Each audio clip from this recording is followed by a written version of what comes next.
سکتے ہیں اور نہ کسی ولی اللہ کو پکار سکتے ہیں۔ پکارو اللہ کو۔ قال ربکم ادعونی استجب لکم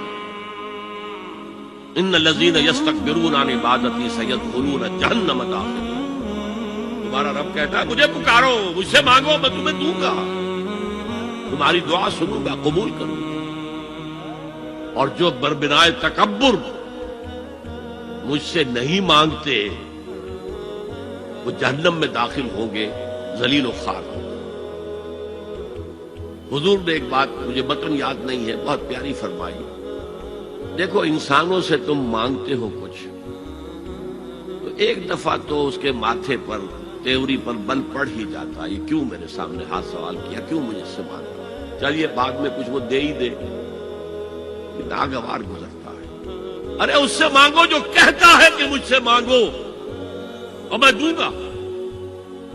وہ نہ مانگنے پہ ناراض ہے، اس سے نہیں مانگتے۔ رات کے آخری ساعتوں میں یا جسے آپ کہتے ہیں small hours of the morning, حدیث میں آتا اللہ نزول جلال فرماتے، جس کو ہم نہیں جانتے کیسے نزول ہوتا، ذات باری تعالیٰ اس کے متعلقات کے بارے میں جو بات آ گئی قرآن میں حدیث میں وہ ہم مانتے ہیں، کیسا یہ ہم نہیں جانتے، اس کا ہاتھ ہے کیسا ہے ہم نہیں جانتے، اس کا چہرہ ہے کیسا ہے ہم نہیں جانتے، اس کی ساق ہے، اس کی پنڈلی ہے کیسی ہم نہیں جانتے، وہ سنتا ہے کیسے سنتا ہے ہم نہیں جانتے، کیا اس کے کان ہیں، کیا اسے بھی ساؤنڈ ویوز کی ضرورت ہے سننے کے لیے، وہ دیکھتا ہے کیسے دیکھتا ہے ہم نہیں جانتے، وہ اترتا ہے کیسے اترتا ہے ہم نہیں جانتے، جو قرآن میں آ گیا حدیث میں آ گیا مان لیجیے بس، باقی یہ متشابہات میں سے ہے، اس کی کھود کرید میں پڑو گے تو فتنے میں مبتلا ہو جاؤ، ابتغاء الفتنة وابتغاء تاویلہ۔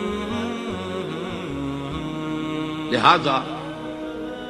حدیث میں آتا ہے کہ رات کی آخری ساعتوں میں اللہ سمائے دنیا تک نزول فرماتا ہے اور پھر ندا لگتی ہے هل من سائل فأعطیہ، ہے کوئی سوال کرنے والا مانگنے والا کہ میں اسے دوں، هل من مستغفر فأغفر له، ہے کوئی گناہوں کی معافی چاہنے والا کہ میں اسے معاف کر دوں۔ ہم انٹا غفیل سو رہے ہیں، ہم تو مائل بکرم ہے، کوئی سائل ہی نہیں، راہ دکھلائیں کسے، رہنم منزل ہی نہیں، راہ کسے دکھلائیں، اللہ کے راستے پر چلنے کا فیصلہ کرو، اللہ کی راہ میں جہاد کا فیصلہ کرو،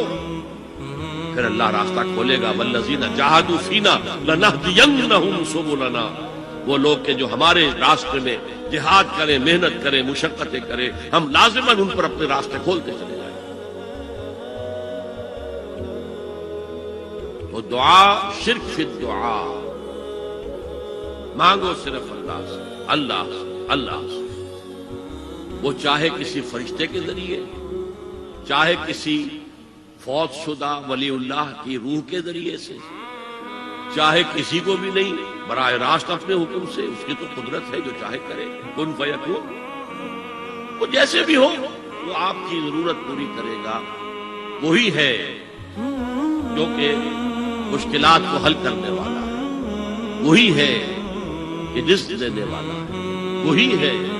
جو مرض سے شفا دینے والا ہے، پکارو اسی کو، مانگو اسی